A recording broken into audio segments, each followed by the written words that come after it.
ముఖ్యమంత్రి నారా చంద్రబాబు నాయుడు ప్రజా సేవలను మరింత సులభతరం చేసేందుకు నడుం బిగించారు. ప్రభుత్వ సేవలు ప్రజలకు వేగంగా, పారదర్శకంగా అందాలని ఆయన స్పష్టం చేశారు. ఇక అమరావతిలోని ఆర్టీజీఎస్ కేంద్రంలో వివిధ శాఖల పనితీరుపై సీఎం విస్తృత సమీక్ష నిర్వహించారు. ఈ సందర్భంగా అధికారులకు పలు కీలక ఆదేశాలు జారీ చేశారు. ముఖ్యంగా ప్రజా ఫిర్యాదుల వ్యవస్థను ప్రజలకు మరింత అందుబాటులోకి తేవాలని సూచించారు. మనమిత్ర వాట్సాప్ ద్వారా ఫిర్యాదులు స్వీకరించే విధానాన్ని వెంటనే అమలు చేయాలని అన్నారు.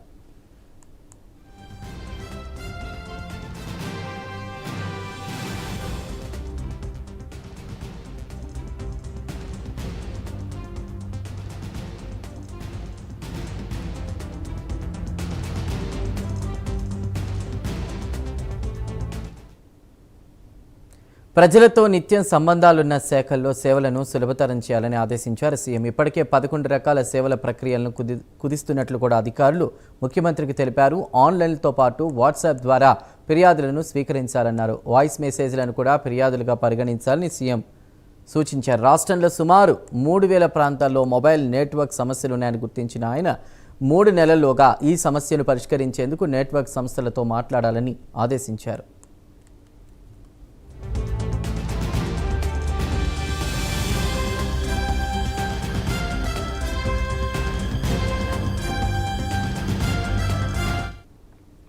స్త్రీ శిశు సంక్షేమ శాఖ చేపట్టిన నవచేతన ఎర్లీ చైల్డ్హుడ్ డెవలప్మెంట్ స్క్రీనింగ్ విధానంపై అధికారులు ప్రజెంటేషన్ ఇచ్చారు. రాష్ట్ర వ్యాప్తంగా 33,949 మంది పిల్లలకు స్క్రీనింగ్ నిర్వహించినట్లు వివరించారు. అంగన్వాడీ కేంద్రాలతో పాటు ఇంటింటికి వెళ్లి స్క్రీనింగ్ చేపట్టాలన్నారు. సమస్యలు అధికంగా ఉన్న ప్రాంతాలను గుర్తించి తక్షణ పరిష్కారాలు చూపాలని సీఎం ఆదేశించారు.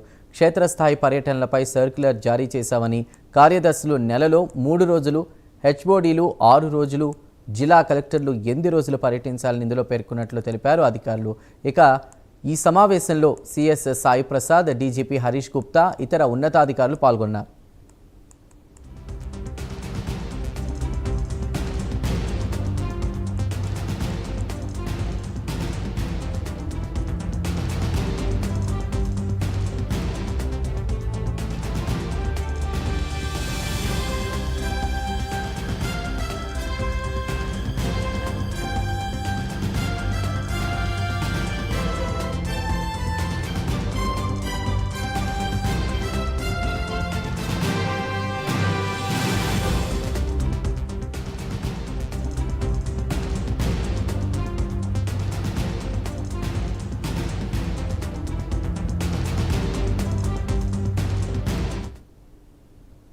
ముఖ్యమంత్రి నారా చంద్రబాబు నాయుడు ప్రజా సేవలను మరింత సులభతరం చేసేందుకు నడుం బిగించారు. ప్రభుత్వ సేవలు ప్రజలకు వేగంగా, పారదర్శకంగా అందాలని ఆయన స్పష్టం చేశారు. అమరావతిలోని ఆర్టీజీఎస్ కేంద్రంలో వివిధ శాఖల పనితీరుపై సీఎం విస్తృత సమీక్ష నిర్వహించారు. ఈ సందర్భంగా అధికారులకు పలు కీలక ఆదేశాలు జారీ చేశారు. ముఖ్యంగా ప్రజా ఫిర్యాదుల వ్యవస్థను ప్రజలకు మరింత అందుబాటులోకి తేవాలని సూచించారు. మనమిత్ర వాట్సాప్ ద్వారా ఫిర్యాదులు స్వీకరించే విధానాన్ని వెంటనే అమలు చేయాలన్నారు. ప్రజలతో నిత్యం సంబంధాలున్న శాఖల్లో సేవలను సులభతరం చేయాలని ఆదేశించారు చంద్రబాబు. ఇప్పటికే 11 రకాల సేవల ప్రక్రియలను కుదిస్తున్నట్లు అధికారులు ముఖ్యమంత్రికి తెలిపారు. ఆన్లైన్తో పాటు వాట్సాప్ ద్వారా ఫిర్యాదులను స్వీకరించాలన్నారు. వాయిస్ మెసేజ్లను కూడా ఫిర్యాదులుగా పరిగణించాలని సీఎం సూచించారు. రాష్ట్రంలో సుమారు 3000 ప్రాంతాల్లో మొబైల్ నెట్వర్క్ సమస్యలున్నాయని గుర్తించిన ముఖ్యమంత్రి 3 నెలల్లోగా ఈ సమస్యను పరిష్కరించేందుకు నెట్వర్క్ సంస్థలతో మాట్లాడాలని ఆదేశించారు.